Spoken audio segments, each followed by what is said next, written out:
Good afternoon and welcome to More Tea Minister. My name is Ian. I'm sorry if this video looks a little bit dark. It looks like I'm in a bunker, but I filmed these in my living room and the sunshine, for once, is streaming through the window, which I really wasn't expecting at this time of year. So I've got as many lights on as I possibly can, but the camera still looks like I'm trying to shelter from some kind of nuclear fallout. Today we are taking another look, so to speak, at a dark tea from Korea. It's a tea called Balhyocha or Hwangcha, but this time we are looking at a version of this tea from a different season. The last time we looked at Jungjak, which is the third of the growing seasons, or the sort of harvest times in the year for harvesting tea, and this time we are looking at Sejak, which is the second of them. So this is slightly early by about a month than the previous one. This is harvested in April. I should say that the vendor for this tea is Curious Tea, who we have encountered a few times before. The previous Balhyocha was from Hwangcha. However, I think that's the only variable that there is, the season, because if I understand correctly, the tea from Hwangcha and from Curious Tea both come from the same tea farm in Korea. They certainly both come from the same tea growing region, Boseong. And if I understand correctly, looking at some of the family names, this is the same family farm. It's also the same year of harvest, 2023. So really the only difference we have here is what effect that season has. So before we actually carry on talking about this, I am going to get on with brewing the tea. I don't think we'll make the same speed run we had last time, but we might still make a good innings. If we first of all take a look at the tea, hopefully we have enough light to see it better there. It's not quite as dark as a black tea. It's not quite as dark as the Jungjak version was either. This is not quite green tea, but it definitely doesn't look anywhere near as dark and perhaps not quite as fully oxidized.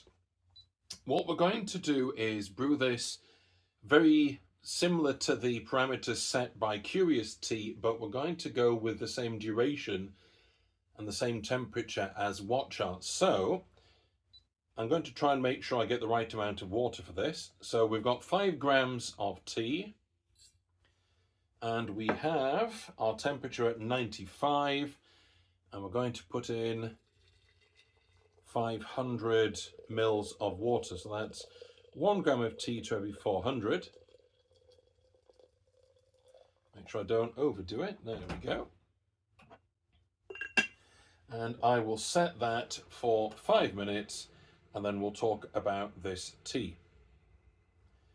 I should probably take a few seconds off that, but we're not going to. So, just to take a quick look at the packaging. You won't be able to see much, and it'll be inverted even if I bring it up front.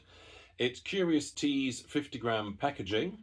It has their usual lovely combination of different symbols and colours to talk about just visually which country it comes from and what kind of tea it is.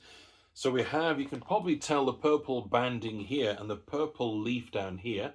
That denotes that it's dark tea. And then we have a colour scheme and some symbolism up here for Korea. I think it's some kind of leaping big cat. And then at the bottom we have that it's from Korea, South Korea. I should remind anybody, or let you know if you haven't seen the other video, that first of all, Boseong is one of the 3 tea growing regions of Korea, South Korea. It's down in the southwest. I have a tea from Jeju, or Jeju, I don't know how you pronounce it, which is an island where they grow tea, which is just off the coast of this area. At least it is according to the map. If a Korean ever sees this, I'm sure they'll be able to correct me. As I say, Sejak means that it's the second of the 4 growing seasons. It seems to be one of those definitions that denotes chronology, but also quality as well. a bit like the Sencha Bancha distinction. I should also point out that Hwangcha or Balhyocha is a bit of a confusing terminology. Hwangcha technically means yellow tea in Korean, but it's not yellow tea in the sense that of Chinese yellow tea, which is to do with how the tea is processed. Really, it refers to the color of the tea. Balhyocha literally means in Korean fermented tea, although again, just to add a bit of confusion, the word fermented in that respect is probably more to do with oxidation. At one time it was thought that the oxidation process that turns a green tea leaf not a leaf of green tea, depending on how you want to look at it, into black tea was a kind of fermentation. However, it's a biochemical process within the cells. It's enzymatic. It's caused by enzymes within the tea leaves, which is why the process of oxidation can and is stopped when manufacturers want to make green tea. If you heat the tea, either directly through a flame or through a wok, frying in some instances, or steaming, as tends to be the case in Japanese tea, that destroys the enzymes, it denatures them, and the tea can't oxidize, so it stays in a pristine green form. You may also remember from our discussion of oolong teas that the process of oxidation is so well controlled that it's actually initiated by the producer of the oolong tea, sometimes by shaking the leaves in a basket, and it can then be stopped at the preferred amount. In this case, we have a tea that is almost black tea. So it's well on the way to complete oxidation, but at the same time, this tea is fermented. So the taste profile is a little bit like a lighter black tea, but with an element of fermentation. I reviewed my video from the Jungjak version, and the three kind of standout flavor profile elements were the bitterness of dark tea, a sweetness, and a kind of fermentation taste. I also did a bit of jiggery pokery with the brewing parameters for that version, and I bumped up the temperature. Curious Tea and Watcha agree on a temperature of 90 degrees, but I've bumped it up, and I've pushed this further than the 3 minutes Curious Tea recommend as well. It's to try and make sure that all the variables are the same, apart from whatever these different seasons contribute to the tea. And what they contribute may be a matter of climatic conditions. What's the temperature like between 1 month apart in these two different seasons? It's not a matter of altitude or terroir or anything like that, because it's the same farm, if I understand correctly. But I don't know what the size of the leaves or the age of the leaves or any changes in temperature or moisture will bring to the table. And that is our 5 minutes up. I'm sure you'll be pleased to know. So I have our tea strainer, wide brim, I don't really need it. And let's pour out this tea and see what we have.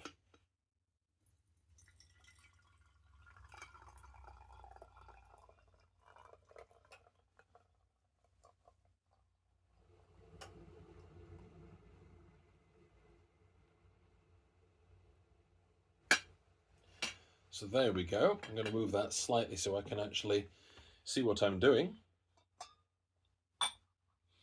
The colour of that, and I'm relying on daylight coming through a window over there, it's a sort of bronze gold combination. If I put it there, maybe you can see that. The other version, the Jungjak, I could smell it as soon as I started pouring. This one is a little more subtle, but it's still sweet. It seems, I would think, a little more subtle. That's not to say diluted. I don't think I put too much water in, or that it hasn't been on for too long. Or not long enough, should I say. Still sweet, but slightly just more subtle, not muted, just subtle.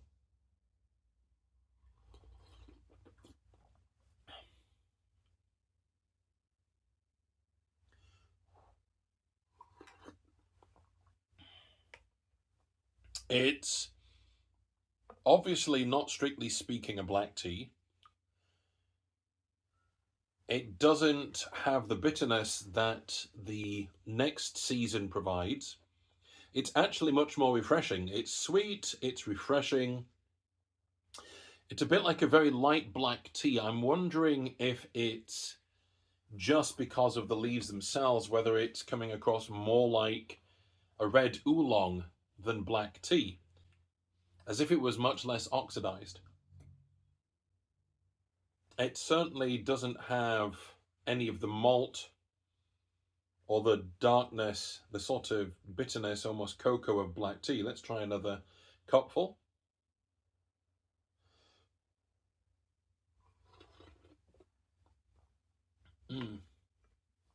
Funnily enough, because it's so subtle, it's more the fermentation, the tang from the fermentation that's coming through. But that's quite well balanced. It doesn't have any sort of mushroomy, brothy texture that some of the really fermented teas have. It's not like the koji fermented tea. It really is like a less oxidized black tea, still a bit of sweetness, with a sort of tang from fermentation. Now, it so happens, I've just noticed that the packaging from Curious Tea, their one word for the flavor profile is tangy. So it's nice that I agree with that. They also say mildly fermented and oxidized. I would, yeah. That's definitely coming across. Although, to be honest, I don't know if it's the flavor profile of something less fermented and less oxidized, or that is its nature. Anyway, I don't want this video to go on for too long. As I said with the later in the season version of this tea, it's fairly readily available. You can get Korean Hwangcha or Balhyocha from one of the other growing regions of Korea, and there's a few vendors for this one. So it's readily available. It's easy to prepare. Just use a teapot. You might need to tweak it for your personal taste. I did try this at a lower temperature, and it was even more subtle. So I'm glad that I bumped up the time and the temperature. Can I recommend the taste? Yes, if you want an introduction to dark tea, this isn't a bad start, because it's not as in your face as it's not as intense as the Jungjak, and even that wasn't the most intense. So this might be a very good way to break yourself into dark tea if you're wanting to try. With all of that said, it just remains for me to say happy steeping and God bless.